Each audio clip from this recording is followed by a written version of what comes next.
Yo, what up, guys? KGCEpic here. Now, I'm making like top 5 anime videos, right? Like top 5 this, top 5 that, whatever. Like I have top 5 jutsus, top 5 devil fruits, top 5 swordsman. Now, this list is the top 5 old powerhouses in anime that have died. Um, Now powerhouse in the sense that we all know what we mean when we say an old powerhouse. Every really good action anime has an old powerhouse. Whether it's like I don't know, this is like this one fucking old dude with like this long fucking grey beard, long fucking grey white hair, and at the end of the day, anything he does is like times 50 what we've seen anybody else capable of doing. Honestly speaking, all anime has this at the end of the day.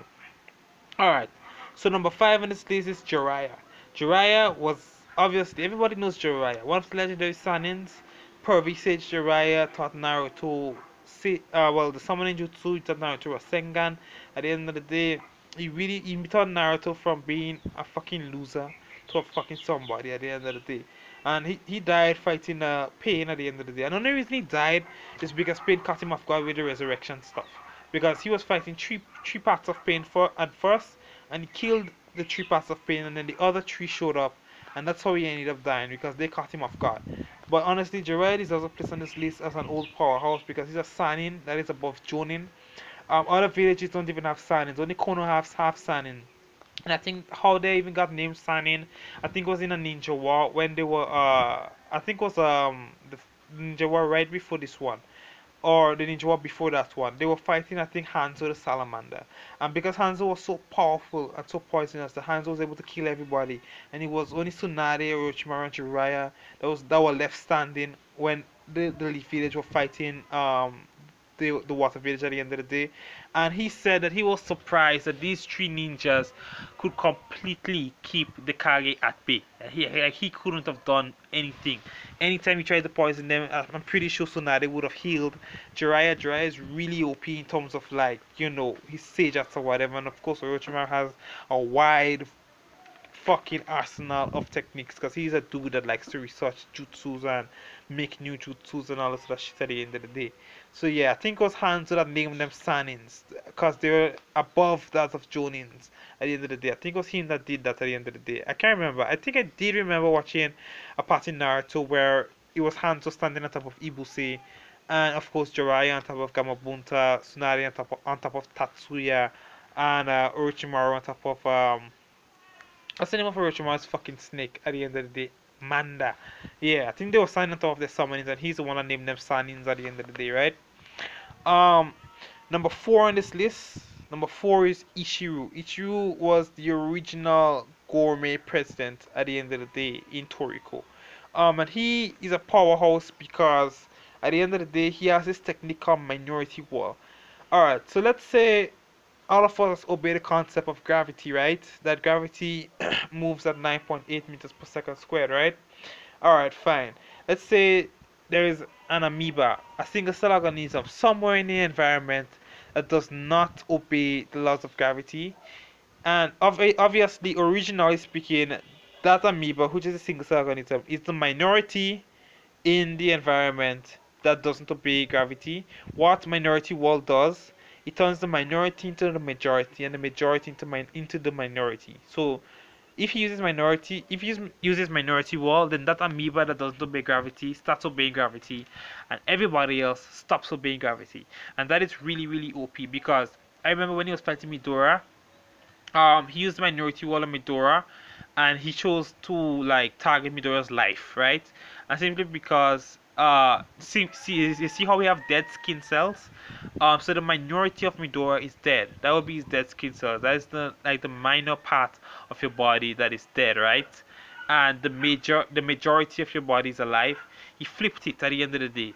So Midora started to die. So Midora actually had to kill himself before. He had to actually like I think revive himself and kill himself or some shit at the end of the day, just to not die from that minority wall technique. And that is just one example of how fucked up minority wall is. Minority wall turns everything into opposite day and completely fucks up physics and every fucking law of understanding we have in this fucking known universe, honestly speaking. but he still lost to Midora. But it was said that he chose to purposely die to Midora to teach Midora a lesson, just so Midora could stop like acting evil and that sort of stuff at the end of the day. But it wasn't a big deal. Um, Number three, Hiruzen Sarutobi, the third Hokage. And honestly speaking, if you do follow the Wikipedia page for Naruto, he is the second strongest Hokage after Naruto. He was said to be stronger than Hashirama. Honestly speaking, that's what the Wikipedia page says. And I remember before Shippuden in the original series, I remember Iruka did say that he was stronger than all other ninjas ever in the village, which included Hiruzen. Because what not Hiruzen but Hashirama. Yeah, they did say the third Hokage is stronger than the first Hokage. They said that the story about the third Hokage is when he was in his prime, he was able to master all jutsus and surpass the other two Kages at the end of the day. And I'm just going with what the Wikipedia page says at the end of the day. If you check the Naruto wiki at the end of the day, on the Hiruzen, it says that he stole the title of God of Shinobi from Hashirama, and that's just what the fucking wiki says at the end of the day. Regardless of it being true or not, he's still a powerhouse, and he died only because he was old. Honestly speaking, that's the only reason why he was old and he had to fight Orochimaru. Orochimaru was like 20 something at the time, because I think Orochimaru did do a stupid body swap. Because he has this technique where he swaps his soul out and puts it in the next body. And I think he did like obviously choose a young person at the end of the day, right? So like Orochimaru was like fighting in his 20s at the end of the day, whereas Hiruzen was like 80 something at the end of the day. So yeah, Hiruzen never stood a chance in terms of certain things at the end of the day, because it's student and master. So obviously Orochimaru does know certain techniques that Hiruzen would bust out and like come prepared for that at the end of the day. So Hiruzen still ended up losing, but Orochimaru ended up losing his hands for a long time. And Orochimaru ended up suffering a lot of pain, lots of pain and suffering for a very long time, because he wasn't able to use his hands for a long, long, long time. About 3 years, I think, because he thought he could have endured it until Sasuke matured as an individual to swap out his body with Sasuke on, but it turns out that he couldn't endure it because it used to hurt him so fucking bad at the end of the day. Um, Number two on this list is Genryusai Yamamoto, head captain. Um, Head Captain Yamamoto is a beast. I don't even have to give a description as to why Head Captain Yamamoto is a beast. Every other fucking captain could be using Bankai, and Head Captain will use his Shikai only and subpar everybody in Bankai. And the reason why he uses his Shikai only, I'll tell you why, is because his Bankai's fire temperature is so hot that it might kill or inconvenience other Soul Reapers to the point of them not being able to fight. Hence the reason he don't really use his Bankai around other people, because his Bankai's fire temperature is so hot. It's going to be flames hotter than the sun at the end of the day. His Bankai has 4 states: Zankan no Tachi, North, South, East, and West. North is just like a really put all his power, the power of his flame at the tip of his sword, and he's able to just destroy and incinerate anything at the end of the day. West makes him use it as an armor, and that's the one that I think inconveniences people. If he uses West, it turns into a flame armor hotter than the sun at the end of the day. Hence the reason I think that people can't be around him when he uses it. Because I remember when he used it, all the water in the Serete instantly evaporated when Yamamoto used Bankai at the end of the day. Um, and everybody's lips were starting to shrivel, and everybody started to get dehydrated and that kind of shit at the end of the day. I'm not gonna touch it. Puts the flame at the blade of the sword, and anytime he slashes and stuff, it releases like big fucking explosions. So that's another thing that probably would inconvenience people.